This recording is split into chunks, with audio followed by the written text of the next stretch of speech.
Welcome to the Winged Wheel Podcast. Here to talk all things hockey are your hosts, Brad Crisco, Ryan Hanna, and Evan Lobsinger.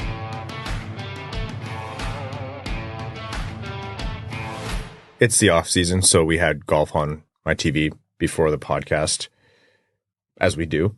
And it's the Canadian Open right now, and the fans started a Go Leafs Go chant. And I was like, that's embarrassing. Like, that's got to be rough. Given the time of year and where it happened, it feels very fitting that chant started on a golf course. They probably saw some of the players there. The players were definitely involved in some way or another. There was a Dallas Stars jersey out there. There's a bunch of Go Oilers chants. It's cool to see, but it was very funny. The first one I heard was Go Leafs Go, and I was like, geez, that's like, how do you do that and then just feel okay about being a Leafs fan after that? That's like cheering USA when it's just like a Canadian and an American hockey team playing. It's like, okay, both teams have players from every nationality around the globe. Like, I don't understand. Do you think there's a chance the chant was started by like a Montreal fan who was aware of the jokes that would be made? Oh, just like a 5D chess move? Yeah. Yeah, maybe. All right, folks, welcome to the Winged Wheel Podcast. Here to talk to you about all things Detroit Red Wings hockey, the world of the NHL, and lots more. I'm one of your hosts, Ryan Hanna. I'm Brad Crisco. And I'm Evan. Suiting that we didn't even mention the Red Wings. We just opened up the podcast making fun of the Leafs. That's how you know we're really feeling it. I'm pretty sure that's like 50% of our episodes. It really is. Especially this time of year. It's probably closer to 75. On this episode of the Winged Wheel Podcast, we are going to start you off with a little bit of Red Wings news. It's a pretty quiet time of year before we ramp up to the draft, so there's not a lot going on, but there is some news from the Red Wings front. And then we are going to get into it for the first time this season. Really, we are going to do a mock draft, pretty much just half of the first round, but we're going to be doing our first mock 2024 NHL draft. Then we will get into some NHL news, the playoffs, Florida once again going to the Stanley Cup Finals, thoughts on the Panthers as a team. I am seeking to forever annoy Evan, so I'm going to bring up the salary cap debate again. The no state income tax, is that actually a reason why so many Florida teams have made the Cup Finals for the past 5 seasons? Some other NHL news and more before we jump into overtime. Before all that, I want to let you know that this podcast is proudly brought to you by our Patreon supporters. Patreon.com/wingedwheelpodcast if you want to support the show and get access to a lot of really great benefits. First and foremost, you get access to our bonus overtime episodes, which record right after these main ones.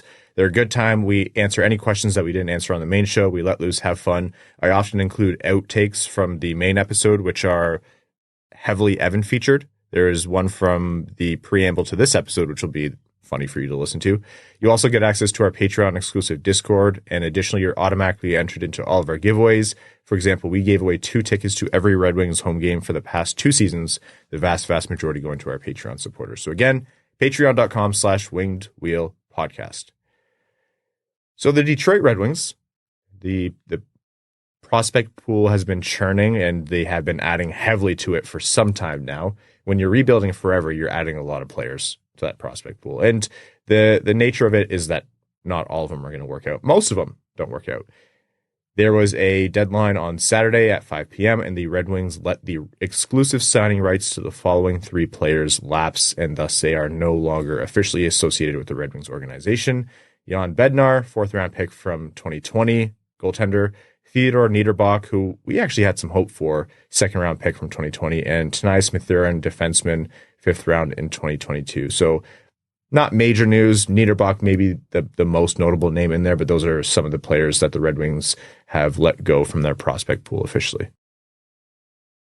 To put it politely, when I was trying to convey the gravity of this news, the thought that came to my head was, I'm not sure we mentioned a single one of them in any capacity on an episode since the start of the season. No, you might actually have to go back 2 seasons, and even then, not a lot. It's people will look at that and say, oh, the 2nd-round pick, Niederbach, like that was a bust, or that was a big missed pick. And yeah, you don't want to miss on too many of your 2nd-round picks, but if you look at the statistics of how many 2nd-round picks actually become regular NHLers, it is hysterically low. Like, there's a big overvaluation on draft picks and prospects. So the nature of it is most of them aren't going to work out. Last number I saw, and depending on the model you read, there's a lot of ways to quantify it, but the last one I remember seeing was they classified an NHL regular as someone who had played 200 games, so pretty low benchmark, and the average second-round pick, 44% of them would play 200 games. That could be 212 games with 13 points, and they still qualify for the list.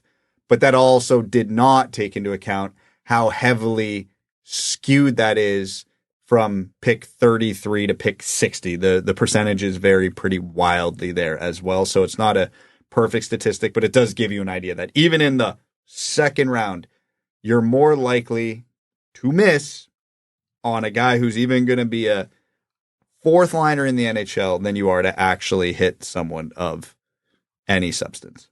And just on that note, we talk a lot about, the Red Wings have a lot of picks that have been turned into prospects, and they still have a lot of picks coming up. And, they're running out of roster spots, and they're starting to really build out a core with young players who are going to be there for a while. They're going to start to have to make decisions on these guys. And not just because they're going to age out and you're going to have to let their rights lapse if you don't keep them.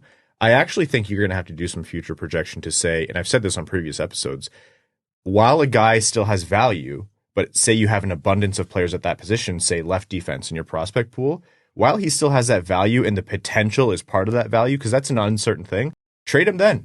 Trade him then and move him for someone who is a more surefire thing or more at a position of need, whatever it might be. I really think the Red Wings are going to probably start to take a look at that, and we're going to start to see some churn overall in the prospect pool. Well, we saw that with Sebrango last year, right? And it's important to remember the context of that, because you take a guy, like, to pick a good prospect, let's go with Amadeus Lombardi. What do you think his percentage chance is of becoming a regular on the Red Wings within the next 3 years? I like just the way the stats work, maybe a third. I think you're high. Yeah, I would give him 15%. Are you high? He could be. It's always on the cards. But it's high. How are you? Yeah, that's right. No officer. But no, I would give it 10 to 15%. And he's a very good prospect, but he's a good one to show that, the prospects that aren't getting re-signed, and like Ryan's saying, the guys in that tier probably are going to have less value as time goes on, because you start to get a little more certain that they're probably not going to crack it. But for every 10 of those guys, you will have the one who beats the odds. And it's like, oh, I can't believe we traded that guy. He turned into a somebody. And it's like, okay, well, you traded the other 9 and none of them panned out to anything. And look at all these assets you got in return. Yeah.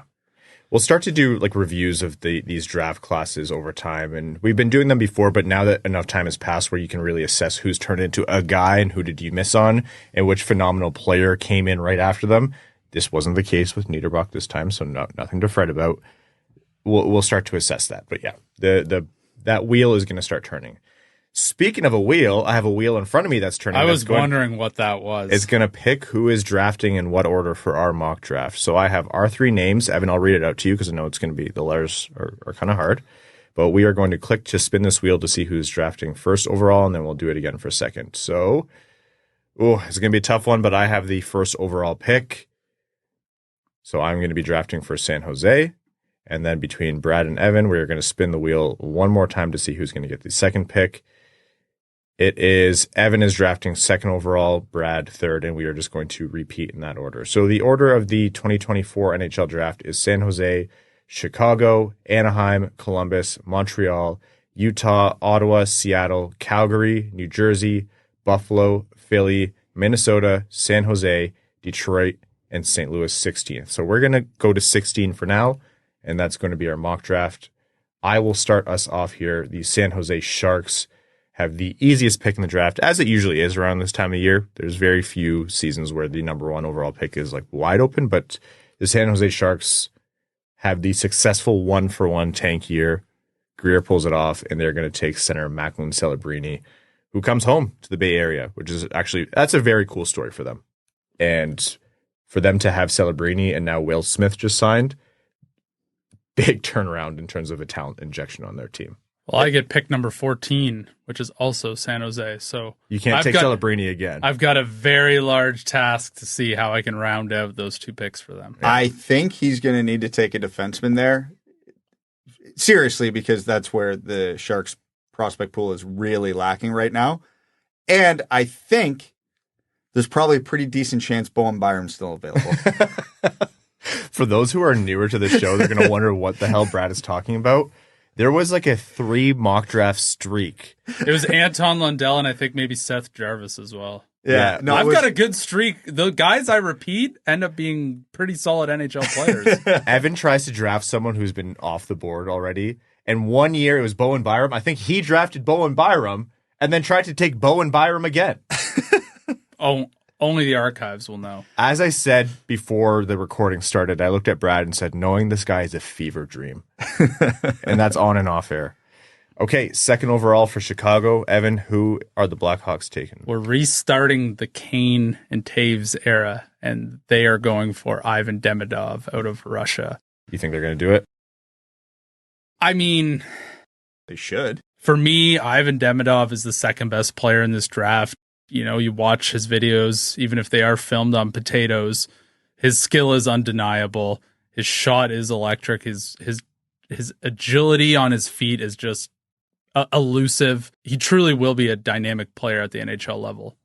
Yeah, the question with him is, since he's not a burner and he's not huge, what's the risk there? Because I think it was Max and Corey were having a debate along the lines of if he doesn't turn into Kaprizov or Panarin, you know, what is he going to be? But actually, it was Wheeler who was having that debate. But I think the argument for Demidov is, I think it's more likely than not he becomes a Kaprizov or a Panarin, or at least pretty close to it, because he's got that type of electric skill set. When the payoff is that high for the player, you're willing to accept a floor where the bottom could fall out from beneath him. That's okay, because he is so insanely talented that it's worth the risk. And you look at all the top teams in the NHL right now at forward, they have a duo.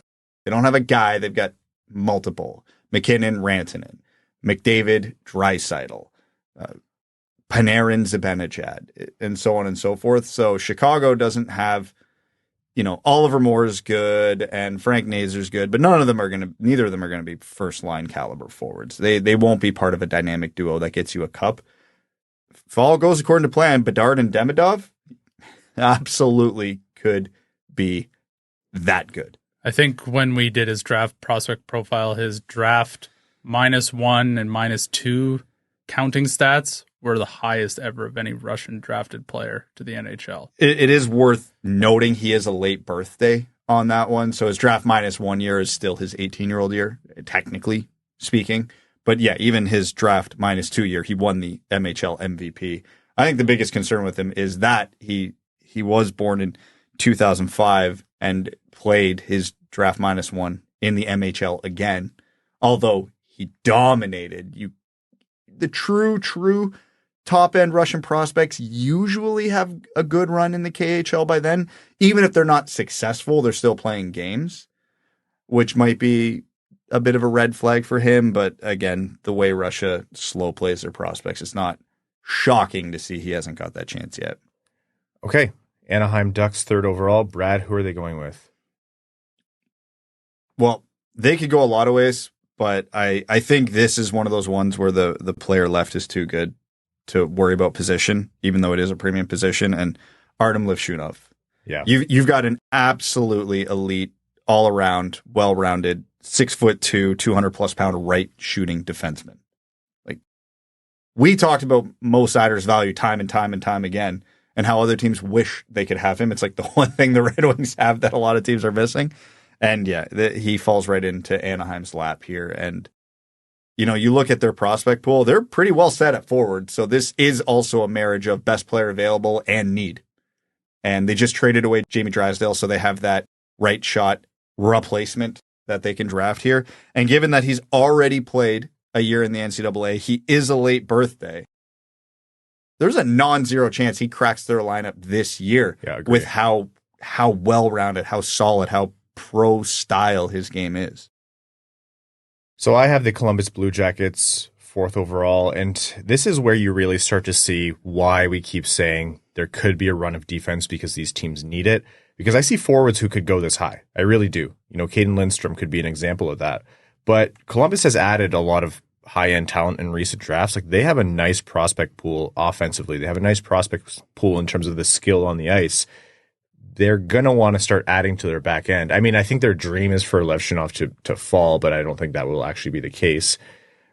I'm torn between a couple of defensemen here. I'm going to go with Anton Silayev, the left-hand defenseman. I'm going to take him over, Sam Dickinson, who's the other one I'm looking at. But I think Silayev might be the better representation of best player available there for Columbus, but it could go either way. Interesting. You were torn between two defensemen, and if I was Columbus, I would also be torn between two defensemen, but they were not the same two defensemen. You were looking at Zeev, Buium, and Zane Parekh. Yeah. Yeah. And I just think maybe Silayev, the bet you're making there is a very, very understandable bet. Like, Chara is not out of the realm of possibility for him because he's 6'7", left shot, decent amount of skill. He's way ahead of where Chara was at the same age. Is he going to be Zdeno Chara? Almost certainly no. How many people can be? But if he even gets close to that, he's a true unicorn. They are looking for the steadiness. Like, they're not. Yeah. They don't want to sacrifice offense completely, but they're looking for a full, steady defenseman. Well, I do wonder if the other guys that you were mentioning increased risk for them at that draft spot, which we've seen trending towards teams looking for a more well-rounded guy in terms of how he could project. It's just a little bit of a prediction in there, so I could be wrong. Yeah, I'm a believer in Silayev, and again, he's got a decent toolkit. Like, you're not just drafting the 6'7" monster and then going, we can build him. Yes, yeah. There is a really, really solid foundation there. The only two major questions about him are, one, is the offense we saw this year legit? Because it kind of fizzled off as the year went on. And how much is the Russian factor going to scare people off? Because unlike Levshunov, Silayev's playing in Russia still. Yeah. He's still there. Who knows what that situation could turn into? And unfortunately, it's a very, very real risk these days. Columbus also has Denton Mateychuk and David Jiricek as well. So that would be a nice blue line in a few years. Yeah. Okay. Evan, you are drafting 5th for Montreal. So for Montreal, they have quite an interesting sort of spot here. They've got, a few defensive options. They've got some solid forward options as well. For me, if I'm the Habs and I'm picking, they've got guys, they got Reinbacher, Hudson, Mailloux, and Jack Guy already. For me, I'm taking a forward and I'm taking Berkeley Catton. That's a nice pick for them. I think that makes a lot of sense. Yeah. Super high offensive talent. I don't know how they would really want to pass on that, given that they need to continue to fill that sort of hole in their future roster. Well, I agree with you. He is the best player available here, and I would consider him as high as number 4 in this draft. That Montreal forward group is roughly 4'10" on average. Yeah, they're going to need to add some. Well, the last time really short people did anything amazing, they took the ring to Mordor, and Montreal's doing it again. They have, so it's like Slavkovsky, Gandalf in this scenario, or? Yeah, between him and Jack Guy, there's All right. Okay, Brad, after that, I don't know how you're going to follow up a Lord of the Rings reference that early in the episode, but you are drafting for the Utah Hockey Club at 6 overall. They're in a unique spot where they have a very deep prospect pool, and they have drafted a lot of high skill forwards. They have a lot of high skill forwards on the smaller side, and then they have their monsters on the blue line. You look at, some of their top end defensemen that they've picked in recent years. I think they are in a pretty good spot here to just go best player available, and I don't think they need to worry about it. And you know me, when it comes to the draft, I'm a fan of unicorns, the guys who can just do what nobody else can. And if they hit huge. And I think because Utah's in a position, they have such a deep prospect pool and such a stable, they can take a bit more risk with these premium picks if they want to. So I think they're going to throw caution to the wind and go Zane Parekh. Oh, they're going big swing there. Big upside. Of everybody left on the board, he's got the highest upside. Yeah. Because we're talking about a guy who was damn near 100 points as a 17-year-old defenseman in the OHL. That's insane. Yeah. Like, absolutely insane. The guy can score. The guy can make plays. He's got a mean streak to him. He's got an attitude to him. Like, he's not the type of offensive defenseman that's okay getting pushed around on the ice and is very passive. Yeah, his defense needs some work. It absolutely does. But if he turns out to be something between an Erik Karlsson or a Mike Green, like people forget how good Mike Green was in his prime, especially Red Wings fans, because we got the later years Mike Green. Like, he scored 30 goals, and I think Parekh's capable of it if all goes according to him. So, yeah, I understand the risk with his defense, but if he hits, he's not hitting small. All right. I'm drafting for Ottawa at 7, and again, I'm torn here because I'm looking at a guy like Caden Lindstrom, and is he really going to be left on the board this long? I maybe struggle to think that, but I also look at a guy like Zeev Buium, and he might be a player that teams look at and say, if we have an opportunity to draft Zeev Buium, we're not going to pass up on that. Ottawa they're not deficient at the position, but at the same time, players are going to start moving around. I think they can go either way, but I'm going to go with Zeev Buium, and I think they'll be happy to have Shai Buium's brother stand out at Denver. Outstanding defenseman. And a lot of people would have him a lot higher on the board too, but Zeev Buium 7th overall to the Ottawa Senators. I feel good about that. I like it for them. Makes a lot of sense. They've got a bit of a logjam forming at lefty, but I don't think Chychrun's going to be there that much longer. So that's what I was thinking too. So it really shouldn't factor into their decision making. Yeah. Okay. Up next for the Seattle Kraken, Evan. So with the Kraken, I actually kind of like where their forward prospects are. So since you guys have been taking all my defense, I think the next best defenseman available is Sam Dickinson out of London. He's pro-style defender. I think he's got a pretty solid shot from what I've watched in the Memorial Cup. I think he will definitely be a top 4 defenseman at the NHL level, and I see a lot of potential in his game. He's going to transition no problem to the pro game. I think he's a surefire pick for the Kraken. Another reason why I think Dickinson goes high, even though people don't necessarily have him ranked that high, is he represents a little bit of safety, and he's playing in a really high-end system too. Like, London gets a ton of attention for good reason. It's a premier program in the OHL, as much as that pains me to say. So, yeah, I think it makes sense that Dickinson's going to go high. And, it's a false dichotomy, but oftentimes people see two kinds of defensemen. One who's going to be a safe, minute-eating defenseman, and one who is a bigger swing on draft day, say Parekh, or if you go in the past, what Quinn Hughes was, you'd say, oh, are they actually going to stick? Maybe not, but if they do, they're going to be big. So, yeah, I like that. All right, moving on here for Calgary, Brad. Okay, before I make my pick here, we all know what the pick is going to be, right? They don't pass on T.J. Iginla. They're absolutely taking T.J. Iginla in the real draft because, one, he's probably 9 to 12 is the range for him, so that makes a lot of sense. And Craig Conroy would probably have to fear for his life if he passed on T.J. Iginla because the fan base would find him and pass up, the son of a franchise legend who actually fills a pretty big need for them. But they have another sneaky big need, and I don't love their defense prospects. I especially don't love anybody in their system's ability to run a power play. And there happens to be a 6'3", 200+ pound defenseman who is absolutely elite offensively, already playing in Calgary. So I think Carter Yakemchuk makes way too much sense for them right here. Dude scored 30 goals in the WHL this year as the 6'3" defenseman. So just to confirm, you're not taking TJ again. No. I am doing what I want here because I am Craig Conroy right now. But I'm saying in the draft, I understand fully if the board shakes out this way, it's 1,000% going to be TJ Iginla. But I'm leaving him. He's free for you to draft because I think Yakemchuk's just arguably the best prospect available, and I think he's the best fit for Calgary here.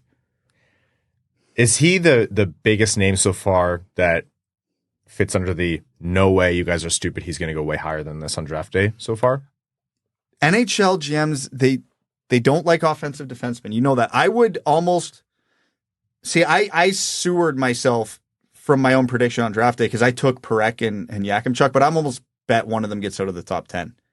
Just because they are not that style of defenseman that most NHL GMs prefer. The good ones, they love guys like this and they'll take them, but the teams at the bottom get to the bottom for a reason, so do with that information what you will. But Yakemchuk's the one that intrigues me the most, more so than Parekh, in terms of where he's going to go on draft day, just because he is 6'3". I've seen him as high as 3 in prominent rankings, not just, some dude in his basement, writing on a chalkboard, but like known insiders have had him as high as 3. Okay.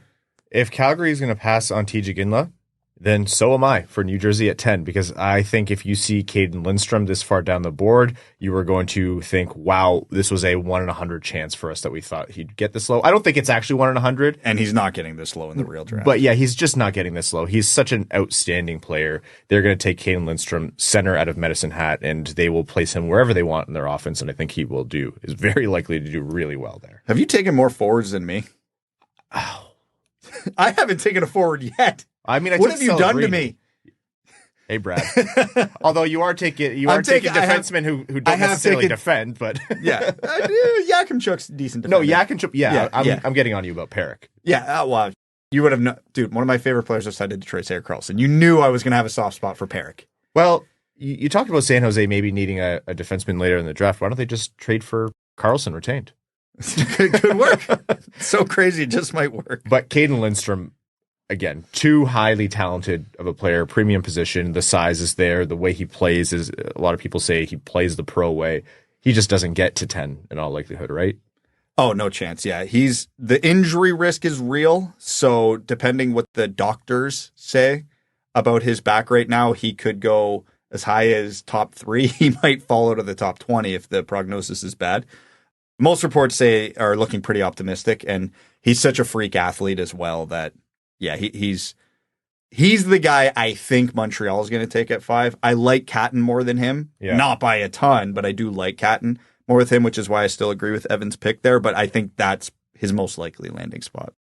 Okay, 11 Buffalo, Evan. Well, you've been sinking my battleships with all your picks, and I was going to take a defenseman here. But like I said, battleships are gone. So Buffalo, they've got Owen Power and Rasmus Dahlin. If Zane Parekh was there, I was going to add him, and I was going to say, let's go. We're going to have the best D-core in the league. But with Iginla falling down the board, I think Buffalo's going to take him if that's the way this is shaking out. We're going to inject him with Savoy and Benson. We're going to have a highly offensive, high dynamic forward group. And I think Iginla is just another nice piece, another dynamic added to that group. All right, Iginla to Buffalo, 12th, Philadelphia, Brad. Man, the early stages of a rebuild that's going so much quicker than you would think. I think Philly probably would be in a position they're hoping one of the defensemen fall, and none of them have. And they probably need center more than wing, but I think right now the value on wingers with how this draft has gone for us is too tempting, and there's too much value to pass up. So I think Philly goes with Beckett Sennecke here. That's a good pick. 6'2" forward who can fly, super, super high skill, crazy high skill, absolutely exploded for Oshawa in the playoffs. Despite maybe underwhelming production during the regular season, even though I'm pretty sure he was over a point per game. But yeah, absolutely popped off in the playoffs. When you look at the toolkit, the size, and his progression throughout the year, like, you have a potential star here. Again, understanding odds of prospects actually panning out, yada, yada, yada. But his upside is significant, and he'd be real hard to pass up at this point in the draft. He's another guy on draft day. I'm not sure he falls this far, but I think the run on defensemen may make it happen.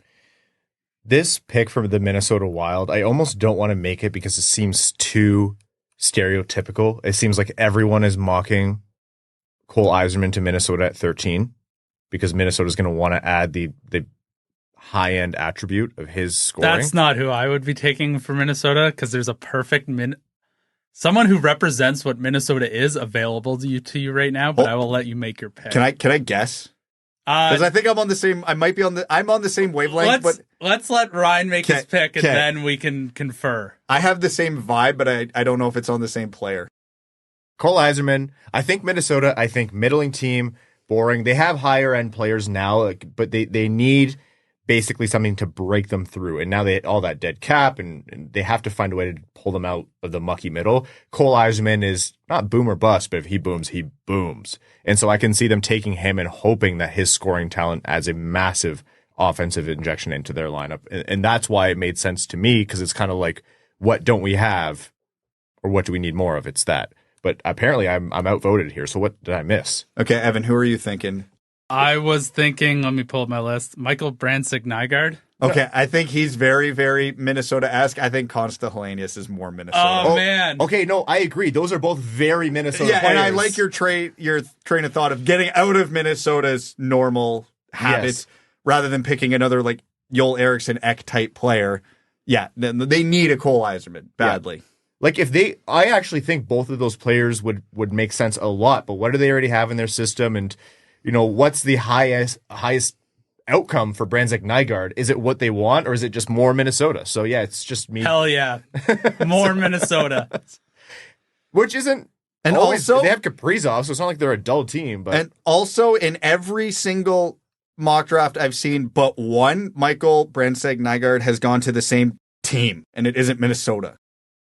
I just realized you're drafting for the Red Wings again. We do this every year. You do this. I know, but it always works out that way. Yeah, and do I just make it easy and take Nygard like every other mock? Did you look at the camera and smile when you got third? When you actually spun the wheel, I didn't know what number would get me Detroit, so I had no idea till... Oh, you're having a rough one, because you're usually Rain Manning it over there. If I told you how my weekend was going... Oh, we don't care. It would make sense. All right. Evan, for San Jose, what are you going to do? You've had 13 picks before you to think. I never thought Mike Greer would fight Bill Guerin, but that would do it for me. That'd be a good tilt. That would do it, because we wanted Cole Eiserman. We'll reunite them from their St. Mary's days. But now we've got to sort of think on our feet here. We or you? And now I hate you. Oh, just now. I don't really love this pick, but I don't think he'll be available at this point. And I think they're going to take Consta Helenius with that pick. I don't totally love his game, but I think with that pick, I think they would be comfortable with it. He's got a lot to work on. He's not the biggest guy to play center in the NHL. I think there's still a lot of room for improvement for him. But I think the way the boards kind of shook out at this point, and I'm sure there's like 4 guys people are yelling at me that I should have took instead, and I'm aware of that. But we just got screwed over by Ryan, so that's who we're going with. All right, Consta Helenius, and then I'm going to get stabbed after this episode. All right, Brad, you make the pick that'll go on the board for the Red Wings, but Evan and I will also make picks as well, just for the sake of it. The Detroit Red Wings, 15th overall, and at this point, the players off the board are Celebrini, Demidov, Levshunov, Silayev, Catton, Parekh, Buium, Dickinson, Yakemchuk, Lindstrom, Iginla, Sennecke, Eiserman, and Helenius. Which is probably actually not far off how I think this is actually going to play out, and this is probably going to be very similar to the board the actual Red Wings are going to be looking at. You would hope one of the guys that got picked fell, because up until the last pick, I think everyone that was picked I would have taken ahead of who I will take here for the Red Wings. And anybody who's been listening and paying attention should know already who I'm picking before I even say it. Michael Hage. Okay. Yeah. This is he's what the Red Wings need. And I'm a believer that the circumstance at the beginning of the year is why he had such a slow start, the injuries, the passing of his father. Because once he got into rhythm, he was dominant this year in the USHL. Arguably the best player in the whole league as a 17-year-old, not a late birthday. He's going to the University of Michigan. The Red Wings can keep close tabs on him. Oh, by the way, he's an elite offensive producer, playmaker, scorer. Does that not sound like the exact type of player they're lacking in their system right now? I like Brandsegg-Nygard a lot, but I have legitimate concern about the offensive upside and the fact that he had pretty good but not spectacular production in the Allsvenskan as a late birthday. He's a 2005. Hage is almost a year younger than him. The talent level's higher. Yeah, he has a few more warts to his game. I'm not going to argue that at all, but I think his compete's better than he gets credit for. His overall game is better than it gets credit for. He does go in and out. He has consistency issues, no arguments here. But if you have a good system, a good thing, you can work with players on that to be better night in, night out. Because when he's on, he's the best player available here, and it's not close. You take out the consistency issues, this pick wouldn't be a debate. But they do exist. I think they're a little overblown to how extreme they actually are, because I don't think they're very extreme. Especially when you look at the second half of the season, once everything kind of settled in for him. He was definitely more consistent. So I just don't think with the way the Red Wings system's set up right now, where their roster's set up right now, I just don't think they have the luxury of passing up on a truly elite scorer. I'm glad you said it, because I think it takes a little bit of a brave look at the draft board to say him definitively over Brandsegg-Nygard. Like, I think he has more offense. I don't think his offensive ceiling is so low, but I have the same questions as you about Brandsegg-Nygard in terms of, is he going to be just another one of the Casper to Danielson spectrum, if you even want to make that a spectrum? I don't have him as high as I had those two in their draft. And that's the thing. And Consta Helenius, if he is on the board, like you almost want to mock him. It's the same thing that I was doing with Minnesota. It's like, it feels like a very Detroit player, but do you want that? So I like the Hage pick. I'm actually going to cheat a little bit. I was kind of uncertain as to what I was going to do. I'm going to agree with you on Hage.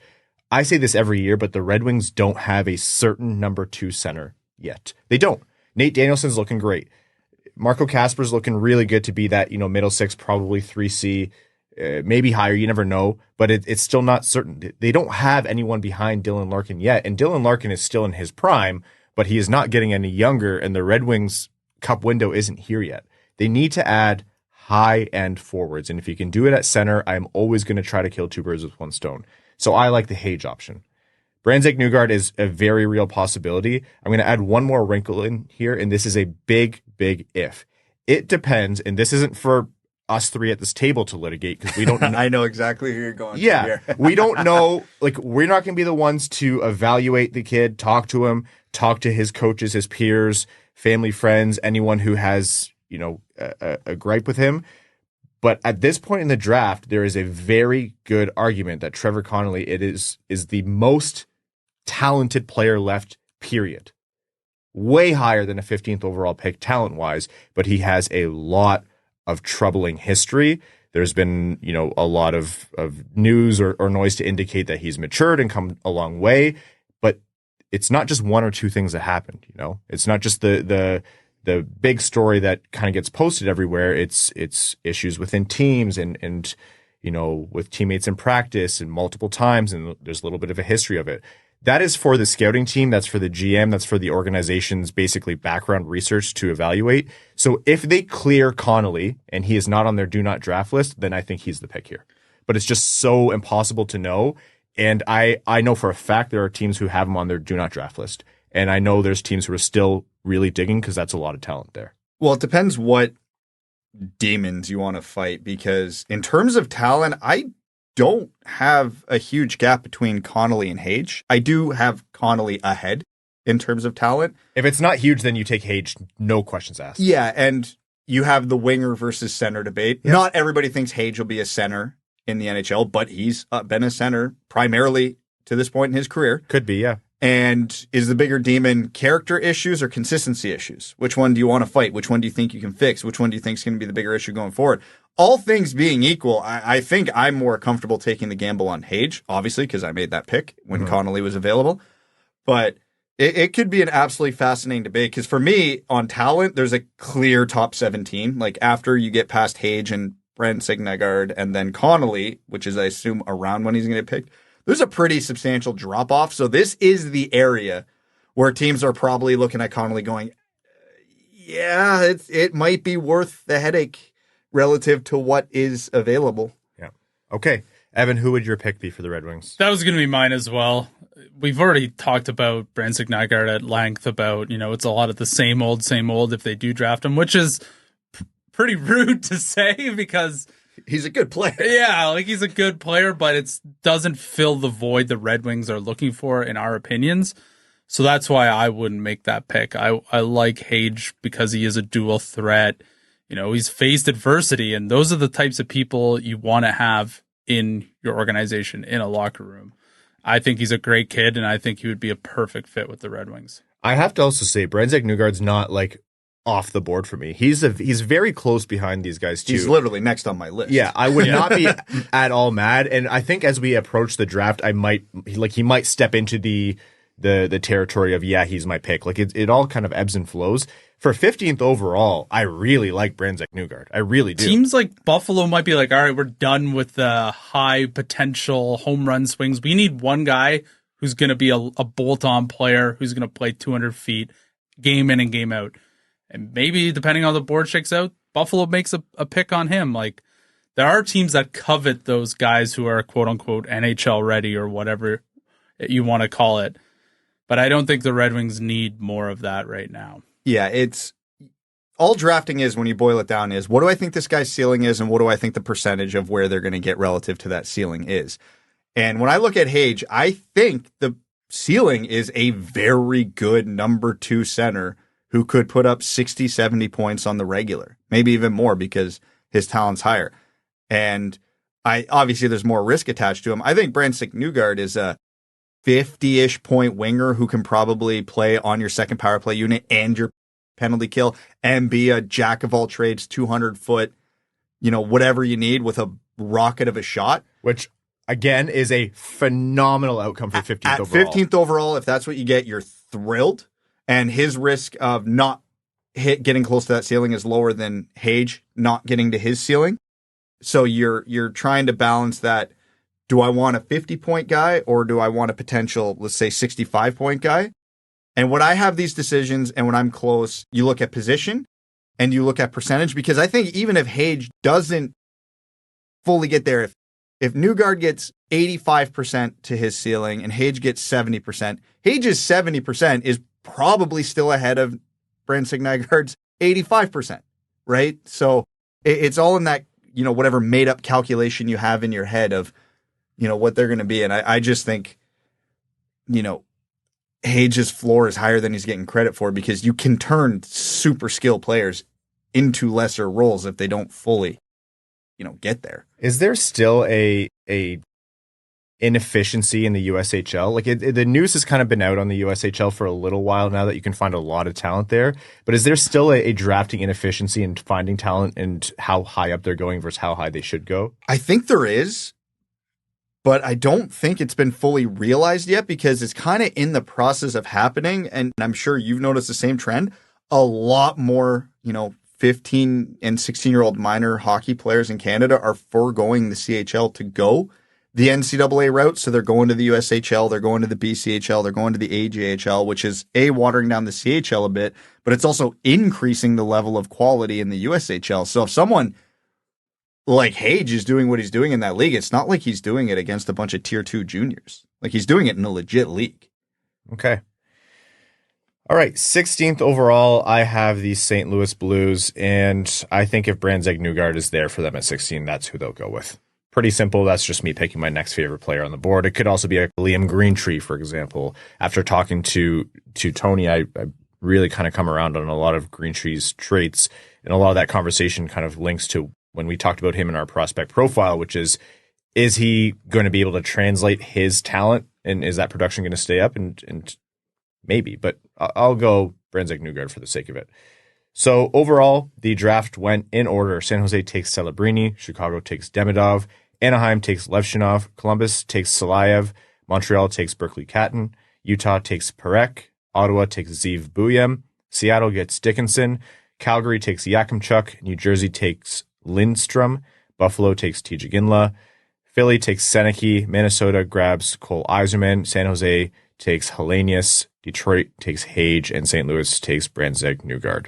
So that is our first 2024 NHL mock draft, stopping halfway through, but at least we get to see the Red Wings pick. And again, there's going to be options for them based on how this board falls. If we picked, I think maybe the order wasn't obviously not perfect, but I think the tiers, the selective groupings went as predicted. And as you know, on draft day, it almost never works out that way. So Detroit is right on the fringes where they can get someone really talented falling to them. Well, yeah, look at the run of forwards we had at, what did it start at 11? Because all the defensemen were gone, right? And I think that is very, very similar to how the draft's going to go. I think one team in the top 10 will reach for one of those forwards, thus knocking a defenseman down the board a little bit, but I don't see them all. If any one of those premium defensemen is available for Detroit at 15, I'd be stunned. Thrilled, too. Yeah. Cole Eiserman dangling there, around the top 10. There could be a team that's just too intrigued by the skill set to not take him. So the fact that he went this far and I was really holding out for San Jose to get him, I don't know. He could definitely be a guy who'd easily go in the top 10. And and this isn't even factoring up people moving up too. San Jose, if they really like him with Celebrini, they'll move up to get him if they want to. Yeah. Okay, we are going to take a quick break. We'll be back afterwards, but first we want to let you know that this episode of the Winged Wheel podcast is proudly brought to you by Labatt Blue Light. Created in 1983, this premium light Canadian Pilsner is a delicately balanced beer brewed with Cascade hops and a blend of malt. It's fresh, crisp, and brewed to the highest quality standards. There's a little bit of Canadian kindness in every sip of Labatt Blue Light. How did it get in there? They're Canadian. That's how.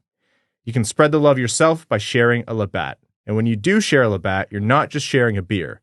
You're sharing an experience that'll pair with anything from hockey to a hoedown. So next time you're watching a hockey with your buds, be sure to share a Labatt, because while you might not all root for the same team, although we on this podcast do hope you're rooting for the Red Wings, you can all enjoy a Labatt Blue Light. We honestly love going to games in Detroit and seeing Labatt being the beer that fans clamor for all over the arena. It's a reliable beer and great to have in your hand when celebrating a goal. So head to the link in the description of this episode or the one you see on your screen to find Labatt in stores near you today. You must be 21 or older, and as always, enjoy responsibly. Welcome back. Another year, another Florida team in the Stanley Cup Finals. This time it's the Panthers repeating, getting to the Stanley Cup Finals. They dispatched the New York Rangers. In 6 games, they win that series 4-2. The Rangers disappoint yet another elite NHL goaltender. Florida as a team, let's talk about them first. We've said from start to finish in terms of, really once Florida picked it up this year and they played their game, and then when we watched them at Winged Wheel Podcast Night, we watched how good they were. That is a team that's built for the playoffs, and they've shown it again. They have done such an outstanding job. That game at WWP Night, watching them in person, that was the day I was convinced they were going to the Cup Final, and I haven't wavered off that sense for even a minute. And man, they just keep proving everybody right. It's been weird. It's been a boring playoffs because the best teams are always winning. There's no Cinderella run, but it's made for great hockey. And not as cool storylines, but who cares if every game you're watching is an absolute banger. But man, they are just suffocating. They are. Suffocating is the perfect word for it. They just took a team that had Panarin and Zibanejad and Lafreniere and Kreider and just squeezed the life out of them for 6 games. Florida took the whole, do you want to be a team that plays with pace or do you want to be a team that plays hard-nosed hockey? And they said, no, we're mashing those two together and we're doing both. And don't get me wrong, Montour, great defenseman, Ekblad, great defenseman, Forsling, great defenseman, but they're doing this without a Cale Makar or a Miro Heiskanen or any true absolute stud defenseman. They just went out. Their pro scouting department, who you mentioned before the episode, does not get nearly enough credit, and they don't. They just find dudes, and they turn them into even bigger dudes, and then they get everybody to buy in the system, and it just works. You think they need an all-star top 5 defenseman when they got Sasha Barkov? Oh, man. The league would be unfair if they did. It's not a hot take, but the cycle on is Barkov, the most underrated player in the league, with the incredibly online or really tuned in hockey crowd, no, because they know who he is. And I still think he is underrated in their minds. I think he is actually one of the upper echelon elite players. Once you move out of the McDavid, McKinnon, Matthews tier, how far down do you have to go before you see Barkov? Because everyone who plays with him is this guy elevates everyone around him. He is elite, elite, elite. He gives us a shocking stat almost every year. And I think this one, it was something like at 5-on-5 play this year in the regular season, he was on the ice for like 7 or 9 goals against. At 5-on-5 hockey, he was only on for 7 to 9 goals against. He plays a lot of minutes. That is absurd. Every year throughout the season, we usually get asked the question once or twice, who's the most underrated player in the NHL? And we can never think of someone off the top of our head. And we always come up with the joke, well, yeah, if he's underrated, we're not going to think of him right now because he's underrated. And then there'll be a moment, and then you'll retroactively look back and go, this was the answer. It's Gustav Forsling. My God, we knew of him and we knew he was good. Holy hell. Wasn't he a waiver claim? They got him on waivers. Hell yeah. He is so good. Oh my God, is he good? And I can't remember how many episodes ago it was where I said Florida is like their pro scouting department is what has, like, that's why I bang the drum about it's not all about amateur scouting. Pro scouting is a thing too, and that's where Detroit at times has struggled, because here's what good pro scouting can do for you. There was a Reddit thread that someone linked me to, which they outlined it all, like all of their acquisitions.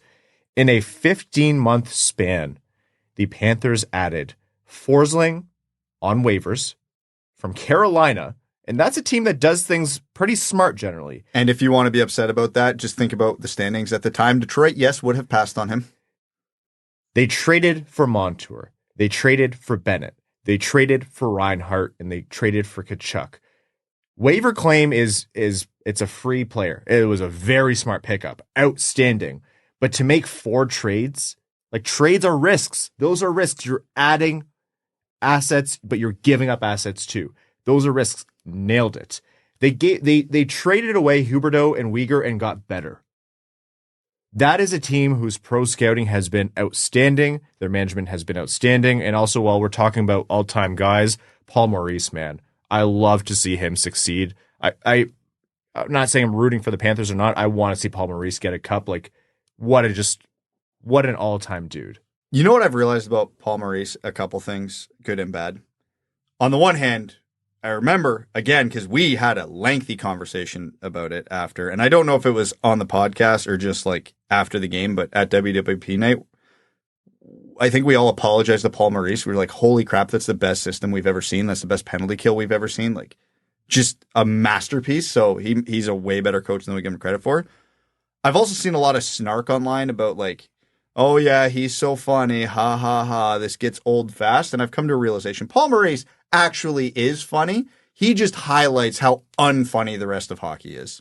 Oh, because he's one of the only real personalities. Yeah. Like, it was, remember, I can't remember if it was the playoffs last year, 2 years ago, but Louis Domingue's spicy pork and broccoli comment. Yes. Which was not funny. And then everybody in hockey media ran with that for like 3 weeks to the point where it really highlighted how unfunny.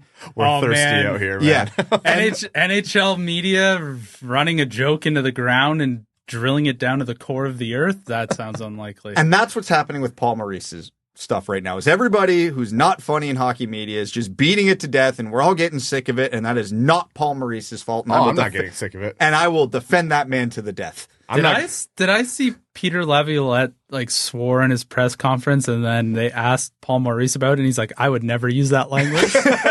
Like,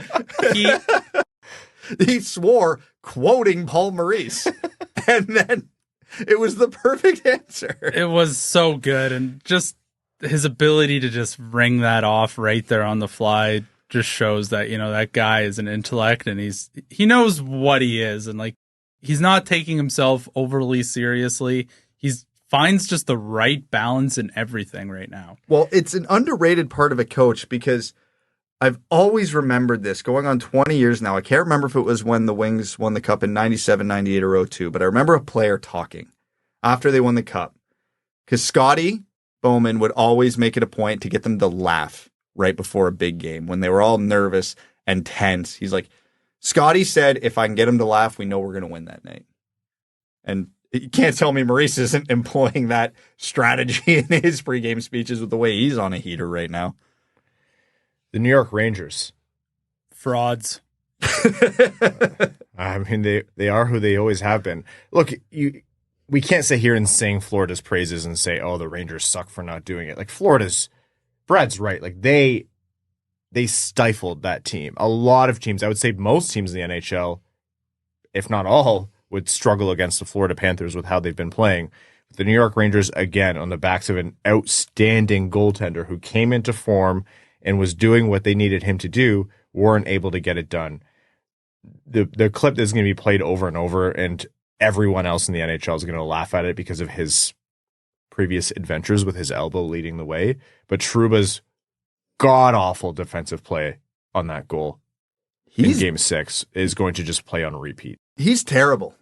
He's not terrible. Well, he's won the leadership award, so he can't be that bad. Yeah. He's not terrible, but he's not as good as his reputation in the NHL is, I'll say. Sounds like a Detroit Red Wing already. I'll take him at salary retained. You know how we get asked an awful lot for some reason in overtime about, like, you know, what take would you look back on and go, you were very right or you're very wrong? I remember how anti-trading for Jacob Trouba I was in that time. Can I take that victory lap? Because I got flamed for that a lot. Jacob Trouba makes the Red Wings bet. Why are we making this about the Red Wings? Because the Red Wings defense is on the floor. It's on the floor. Trouba makes the Red Wings defense bet. Then let me ask you a hypothetical. You get him for free right now, but you have to take his contract, full cap hit. No, I want salary retained. Yeah, exactly. Okay, point. That's a point to be. So that was the contract that he knew he was going to get. Yeah, but yeah, it's like you get Jacob Trouba for $4 or $5 million. Okay, that's probably all right. $6 million is probably the threshold of like we're getting outside of reasonable here. But man, did he have a rough playoff.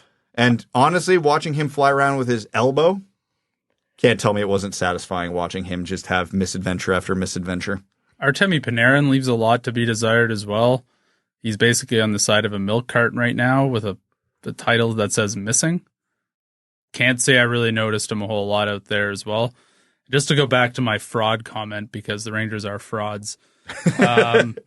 So this is, take this how you want. This might be a Shesterkin, plug. This might be me just dumping on the Rangers, but the Rangers were outshot in 13 of 16 games in the playoffs, and Igor Shesterkin faced 524 shots. So it depends what you think is frauds, because I've seen different arguments. Like if you look at their I accept both. Okay, because you can arrive at different answers with sound logic. Because the Rangers skaters, yeah, they are not an elite team. They're a good team.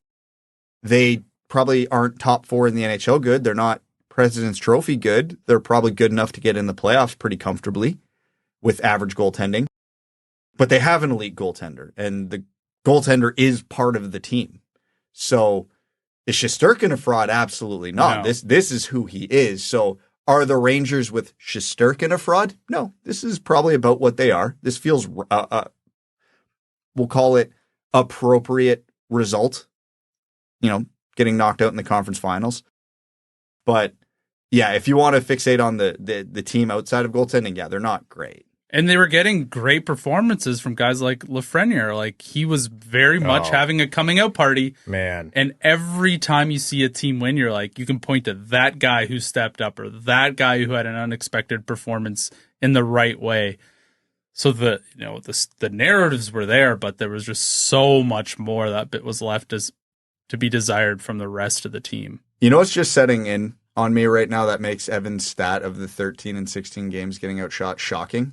That means they got outshot by the Capitals at some point.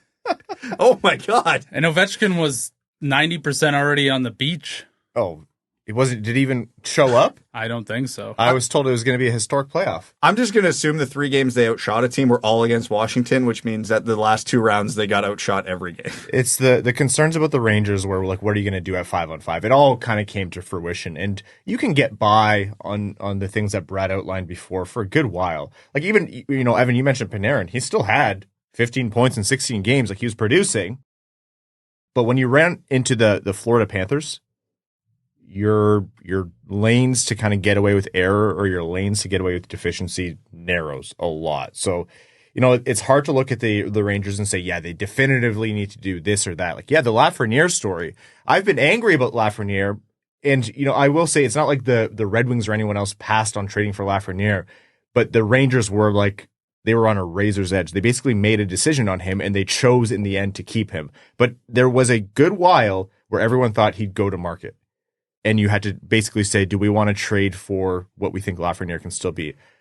He is showing why that talent is still there. And the more time passes, the more time I realize that, wow, Gerard Gallant was the wrong coach to have there while Lafreniere and Kakko were coming onto that team. I've seen multiple Rangers fans refer to Gerard Gallant as a hockey terrorist. Yeah, he did to Alexis Lafreniere. And you know what? He'll still get another job. And I've liked Gallant's job in the past in terms of what he's done coaching, and I probably will again in the future. But this has kind of opened my eyes to, if you have the wrong coach for a high-end young player, it's not like the high-end young player will emerge no matter what. You can do some damage. And here's the full circle of good and bad takes of Winged Wheel Podcast Past, because we were petitioning Gallant to come in and replace Blashill right in the middle of a rebuild. We would have been wrong. We would have been so very, very wrong. Well, we talked at the time, like Gallant would want to go to a winning team, and he generally coaches teams that are ready to contend, and so that would be a big difference, and how would he actually do? So we did ask the questions, but boy, would that have gone, by all rights, not well. Very poorly. Yeah. So Igor Shesterkin is a UFA at the end of next season. $1 billion a year. Do you give him the Bob contract? I'm just asking. Answer the question. Yes. Okay. Yes. How hard? Yes. I give him the Bob contract marked to inflation. I wouldn't. Are you kidding? But I need you to check something on me, because there's a fact about Shesterkin I am unsure of. What is his exact age at the end of next year? Oh, in Russia, ages are all made up, Brad. You're not wrong. To start the year that the contract would kick in, he'll be 29. Okay, I thought he was over 30. That's not bad, but he's 28 and he'll turn 29 on December 30th. That's not as bad as I thought. That is the fakest birthday. Yeah. There's no way that's real. He's actually 33. There's no way. I'm sorry. I don't care. Goalies age better. But do you think, my question would be, because there's no denying Shesterkin's worth that money, is do you think it's worth tying up that much cap in with Kosa and Augustine potentially coming in for much, much, much cheaper? That's the only sticking point for me, because I do like the certainty of Shesterkin, and I probably lean into the certainty of Shesterkin. But you could do a lot of things with that cap space if you can get Kosa or Augustine to even be NHL average. Okay, yes, because successful NHL teams in the modern era have two good goalies. Look at what Bobrovsky hasn't always been outstanding for Florida. And that's a perfect analog because he's highly paid. They'll be cheap. It gives you a license to trade one of them for another asset of need. It gives you a license where if one of them falters, it's not such a big hit to the system. It gives you a license to give them more time to get, trained up and ready for the NHL, because new goalies generally suck in the NHL. Doesn't matter how good of a prospect they are. I do it without hesitating. So here's the counterpoint, though. He's not taking the Bob contract. No, he'll take more. That's why I said mark to inflation. Yeah. I would pay him an unholy amount of money. Because Bob signed that contract, 5 years ago now? So I was just trying to use any sort of, at the time, monster contract as a benchmark. Yeah, because we've known historically goalies can usually get into their mid-30s and still be pretty elite. So I don't get as worried with goalies as I do with skaters on that, because there's no reality where I'm paying a forward, $10 million if they're 29 years old. No chance. There's some realities where I'm doing that. It would have to be Connor McDavid, Leon Draisaitl, Sidney Crosby's levels of and I'm talking on a max term as well. I'd pay a lot of guys $12 million for 4 years, but goalies you can get a little more leeway with that. Would you pay 12? You're looking at the percentage of the cap. We're talking what you're really doing, but yeah. I'm paying a lot of money. I'm making people look at that contract and go, "Oh, is Detroit really going to tie up that much money for 7 years?" I still think I lean no, just because you get a bit of an entry-level contract. And like you've mentioned many, many times, a goalie coming into a rookie year in the NHL is going to be bad, probably for a year or two, which means second contract for Kosa or Augustine, whoever emerges, probably isn't going to be that expensive for a few more years as well.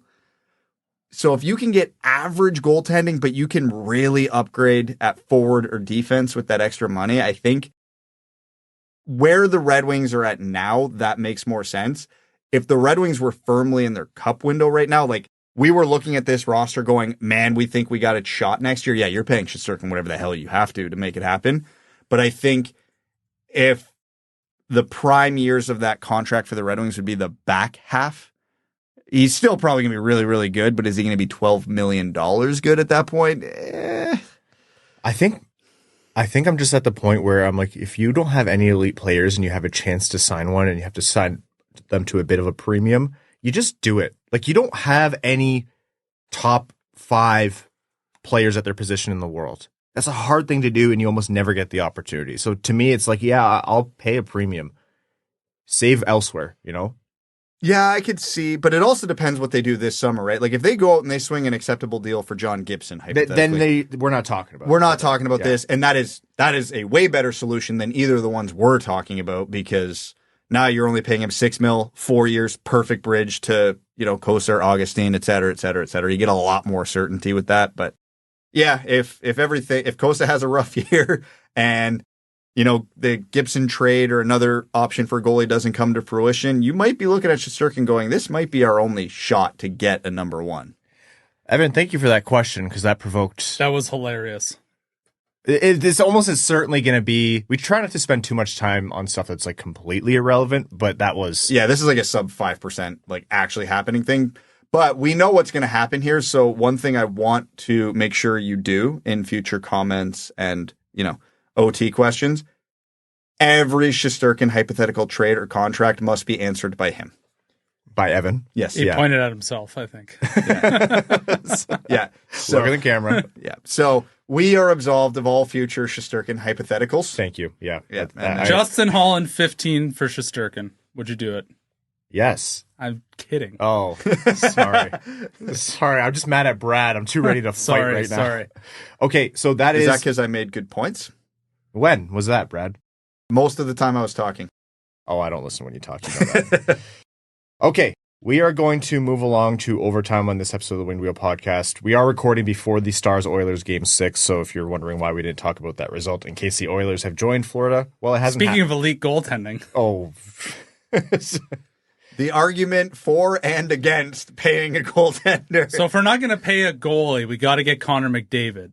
That's essentially what I am understanding. Yes, simple as that. And if you're going to have a really elite goalie like Jake Ottinger, you also need a Heiskanen, a Robertson, a Hintz, a Pavelski, This is like when I golf and I make a bad shot and I'm like, oh, if only I had done this better, the ball would have flown better. And then it eventually boils down to, if only I was better at golf, I'd be better at golf. Yeah. That's what we're discussing. That's where we're at, yes. Yeah. Okay. We're going to jump into overtime on this episode of the Winged Wheel Podcast. Overtime is proudly brought to you by our Patreon supporters, patreon.com/Winged Wheel Podcast.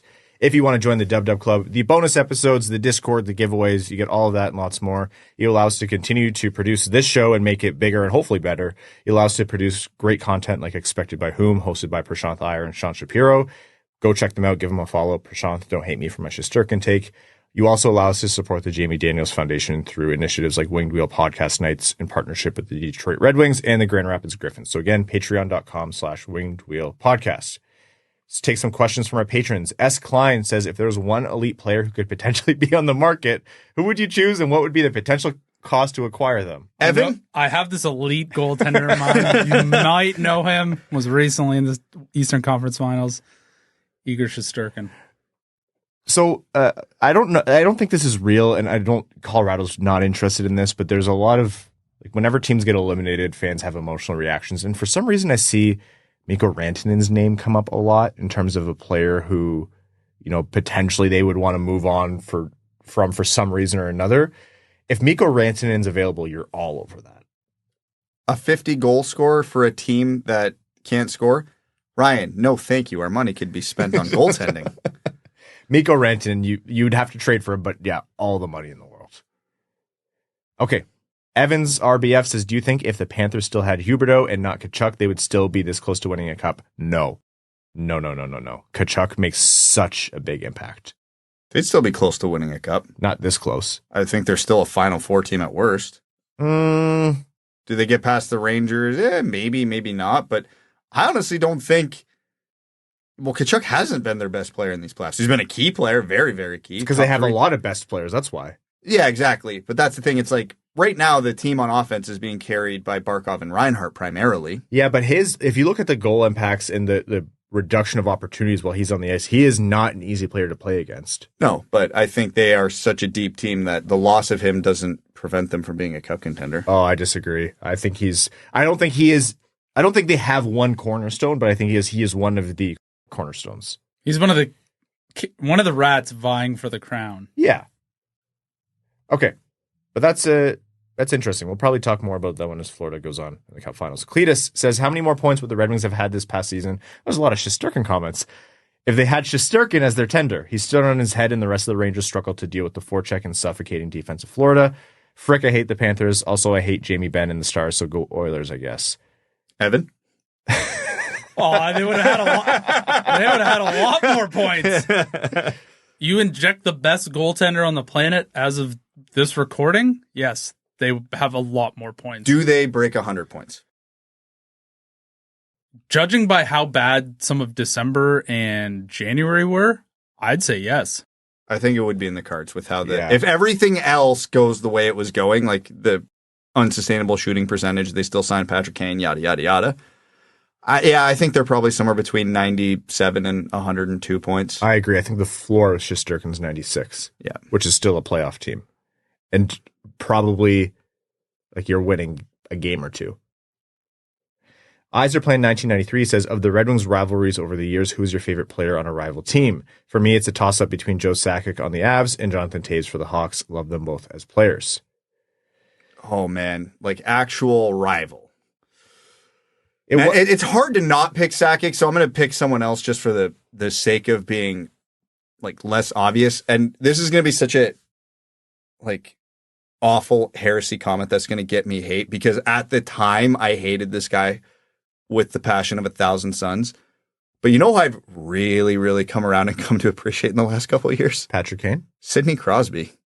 Yeah, it's a very dude is unreal. Like, I don't think we truly appreciated Sidney Crosby in his prime because we had back-to-back cup finals against him and we hated the guy, rightfully so. But man, it's hard to not like Sidney Crosby these days. I'd say to a lesser degree, on the same vein, Chris Letang. Yeah, seeing him in real life play is such a vastly different viewing than what you see on TV. Not a rival. I don't know if they necessarily counted it as rivals then, but I think about the year where Detroit won the Cup in 2002 and they played Carolina in the finals, but Gary Roberts almost single-handedly dragged the decrepit corpse of the wildly injured Toronto Maple Leafs to those Cup finals. And he has a lot of love as a player, and he did at the time, so I'm not saying he was underappreciated. But as time goes on, people know Gary Roberts more for like training players in the offseason, but Gary Roberts was just a force. Yeah, but he was never a rival. It might be a cheap answer for that reason, but yeah. Yeah, like there's even, you could probably some lower key rivals like Teemu Selanne in the years where they kept getting Anaheim, or Joe Thornton on San Jose. Rick Nash on Columbus, if you want to get really weird. Rival. Yeah, we're a rival for them, but they're not a rival for us, if that makes sense. So I don't think about you at all. It's that thing. Yeah. Dan Hedin says, thanks, guys, for all the great info. I've been thinking about Mo and Raymond's contracts. Math is not my strong suit. Join us, brother. But at their age, I would want to sign a 6 or 7 year deal. To have their third deal at 26 or 27, this would maximize their career earnings in my viewpoint. Thanks. Well, yeah, that would maximize their career earnings, which is exactly why, as fans of the team, we hope it doesn't happen, because we want lower salary cap hits for them. Yeah, it's an astute observation. And the additional wrinkle here is that if they are banking on the cap going up again in a year or two in a big way, or whatever it might be projected, and agents will be super tapped into this better than the general public is, that's why they might even go for like a little bit of a funkier timeline. The team also might not hate a bridge, because then they have an opportunity to buy more RFA years in their next contract rather than all UFA years, which would be more expensive. Yeah, 100%. Like, you want for Mo Seider and Lucas Raymond, the people, to do something like that, because that would maximize their money. But as fans of the Detroit Red Wings, we're obligated to hope to be able to build the best team possible, which would unfortunately mean reducing a lot of very good players' cap hits, because it allows the team to spend that extra money elsewhere on the roster to build a better team. It's the weirdest dichotomy about hockey and any salary cap sport that you always feel a little gross and dirty about, but it's it's the world we live in. Yeah, just remember at the end of the day, you're rooting for either billionaires or millionaires. So don't worry about either and just worry about what's most likely to give you your favorite team a Stanley Cup. Exactly. Stay Fresh Cheesebag says, maybe it's because it's not a top 10 pick, but I'm not married to the idea of any certain prospect at 15. There will be several available there, all within a razor-thin range of difference. Just give me the best player available. When in doubt, remember, Stay Fresh Cheesebags. It's a good point, and I think we kind of landed there even in our mock draft today. You can go a lot of ways, and if you can't go a lot of those ways that we landed on today's hypothetical, it means someone even better is potentially available. So this isn't really like a fourth overall where you're going to be mad if they don't take Lucas Raymond situation. Yeah, like I even mentioned that I have like a top 17 in my mind that's pretty clear of 18 through, whatever. And that means even if the board goes absolutely as poorly as possible for my personal list, there's still going to be 3 players sitting there that I'd be super happy with. So I'm not going to get married to a prospect. Okay, we're going to wrap up this episode of the Winged Wheel podcast and jump into our Patreon exclusive overtime bonus episode. Thank you all so very much for tuning in. Thank you to Labatt Blue Light for sponsoring this episode. To all of our listeners, new and old, either welcome to the show or thanks for hanging in with us during the off season. It is a good time. I hope you've had as much fun as we have. If you want to support us, patreon.com/wingedwheelpodcast. And if Patreon's not for you, but you still want to support the show, leave a rating wherever you get your podcasts. Apple, Spotify, YouTube, give a thumbs up, hit the subscribe button wherever you're listening or tuning in, and tell a friend about the show. It makes a big difference. To all of our Patreon supporters, we could not do this without you, especially our name level sponsors. Arjun Shanker, Yves Bartels on behalf of the Sarah Grand Foundation, Samuel Soderholm, Icon, Victor Zetterberg, Ryan, Brad, I'm Swallowing, Hannah, Glenn Brabham, Croner's Left Knee, Ashley Van Conant, Sea-Line, Keenan O'Donohue, Yanni Burgers, Meals on Wheels, Matthew M. Rice, Admiral Matt S. at the Cheesebag Navy, Avery's Sloppy Seconds, Carl, Britannia Nanaluski, Carl Provy, Citizen High Five, Clip Clop Nene, Connor Scovey, Craig Kibble, Denny's Gamer Girl, Derek Enstam, Seider, Dickens, formerly Marlon Winchester, DJ Denton. Don't say anything, Ryan. It'll be funny if you don't say anything, Ryan. Play along. It'll be funny, Ryan. Just skip over this, Ryan. Haha. God Creatives, Give Blood Fight Probert, Goose Looney's Drinking Club, Hockeytown Matt, Hassam Al Qassem, Jay Gollum, Jacob Turner, Jeff Pridemore, Joel Miranda, Jonathan Miller, Kalen Wood, Marcus, Matt Keeler, Matt McKay, Michael Edlund, R.A., Raul Pudd, S. Klein, Scott Martin, Skeletor, Scree and Lube, That's What I Appreciates About You, Stoley, 70 Wingnut, Utah Storm and Mormons, Wallman's Elite Dancing D, Eiserplan Stan, General Andy Bohan of the Cheesebag Army, Sam Bankson, AB, Adam Rose, All Motor No Hands, Axel Sandin Pellikka, Bellingham Acid Balls, Brad Simmons, Call Me Big Chungus When You Back That Thing Up, Chi-Town Wings Fan, Chimkim Nuggets, Chuck Buffchest, the Tarpless Goon, Commander Ben Barron of the Cheesebag Space Force, Connor Leighton, Corey Prida, Darren Fick, Datsuk's Dirty Deke, Eric Nance, Evans Fourth Putt, Frank Stanley, Gene Sullivan, Griffey Boy, James Pridemore, Jeremiah Dobo, JM Rhapsody, Joey Jojo Shabadoo, John Evans Derogatory, John Ingalls, Josh Yelton, Kevin McCracken, Quaz, Linda Hull, Michigan Boy Navs Country, Ophelia, Salt Lake Sugar Girlie, Steven, The Hodag, The Hat 123. This episode is sponsored by Twisters, Tom Eiserplan Respecter, Throw the Road Puss, Wings Fan in St. Louis, Scott, your second favorite patron. Thank you all so very much. We'll talk to you midweek. Thanks for tuning in to the Winged Wheel Podcast. Be sure to check out wingedwheelpodcast.com, where you can subscribe to the show on iTunes, Spotify, or wherever you get your podcasts. You'll also find links to other ways to support the show, such as Patreon, official podcast apparel, and more. And don't forget to follow the show on Twitter at Winged Wheel Pod. And of course, the hosts at Brad Crisco, at Ryan Hanna WWP, and at Hockeytown Evan.